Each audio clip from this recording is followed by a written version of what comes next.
Во ова издание на Newsflash ке гледате. Со пандемијата се заборави на грипот, но се поставува прашањето дали може да се заболи во исто време од двете болести.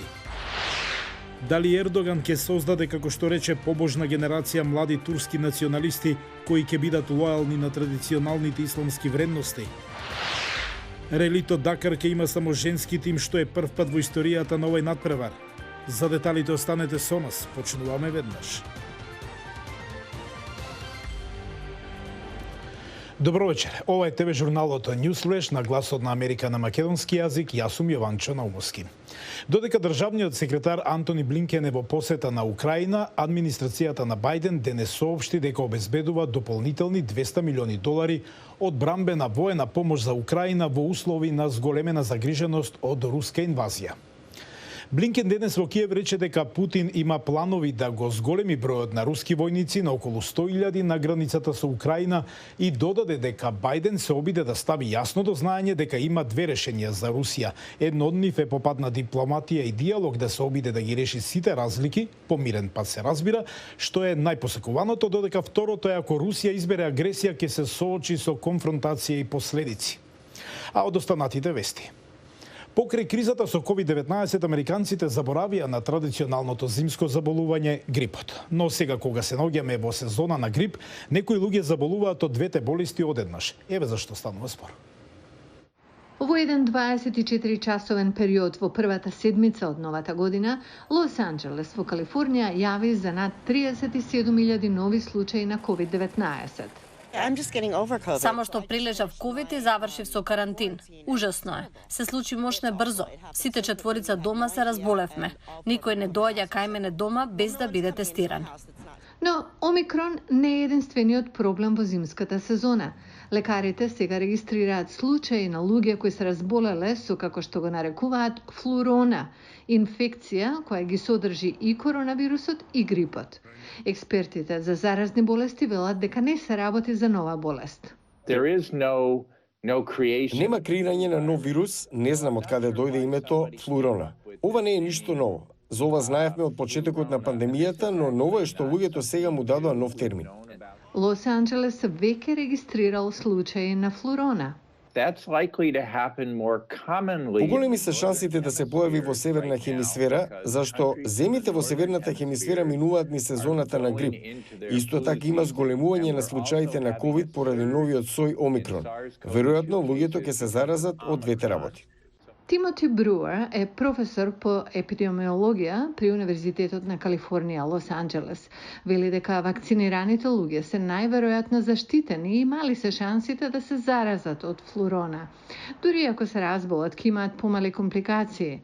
Но, како што предупредуваат здравствените експерти, заболувањето или заболувањата се поопасни по здравјето за невакцинираните. Имам 3 дози, се надевам дека сум безбедна. Седам дома и не излегувам ако не морам. И така, сакам да сум дома. Властите во Калифорнија ги продолжија правилата за носење маски во затворен простор за уште еден месец.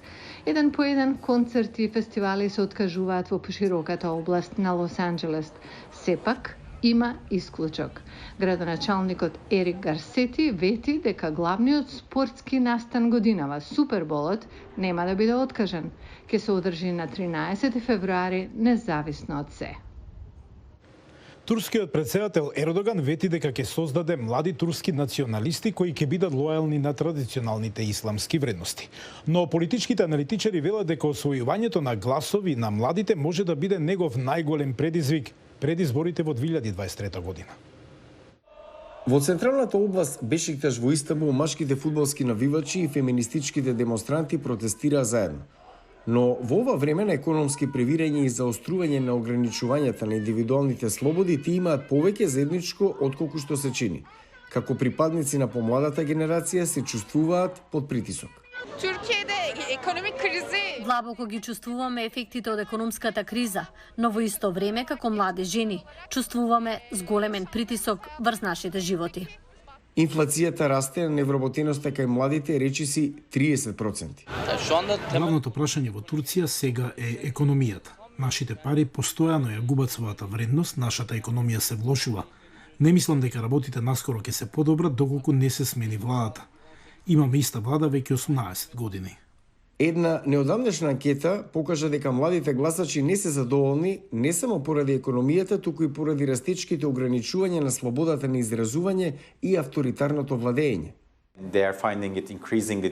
Ним им е се потешко да гледаат во иднината и да се надеваат, па оттаму ја имаат ова огорченост кон сегашниот систем.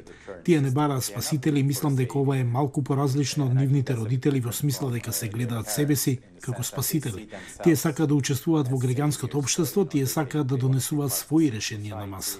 Турскиот претседател Реджеп Тајип Ердоган вети ќе создаде лојална, побожна генерација во време на неговото владење со проширување на верските училишта.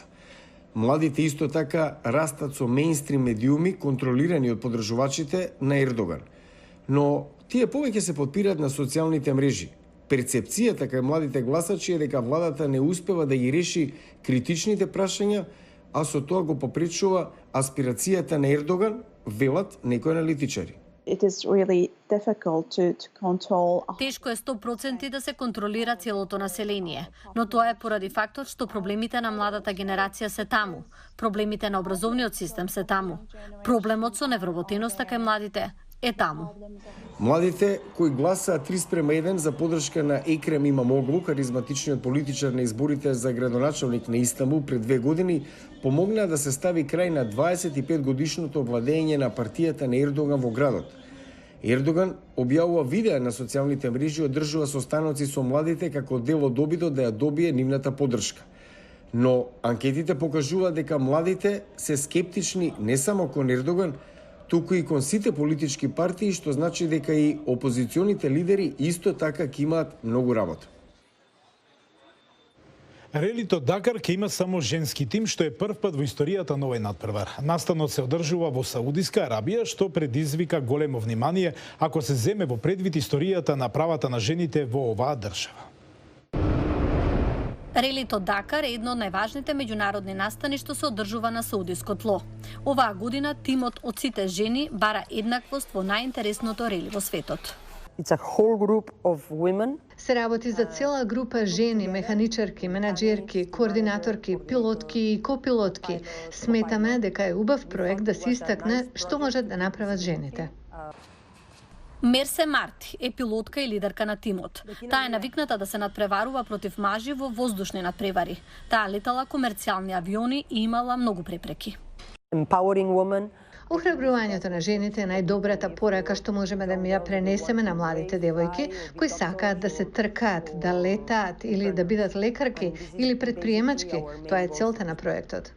Саудиска Арабија се обидува да го поправи имиџот преку организација на Формула 1 и Релито Дакар, откако уапси женски активисти кои се бореа за правото на жените да имаат возачки дозволи, нешто што кралството им го дозволи на жените дури во 2018 година. Сега ги користи престижните меѓународни спортски настани за да ја сокрие злоупотребата на човекови права и да ја подобри репутацијата.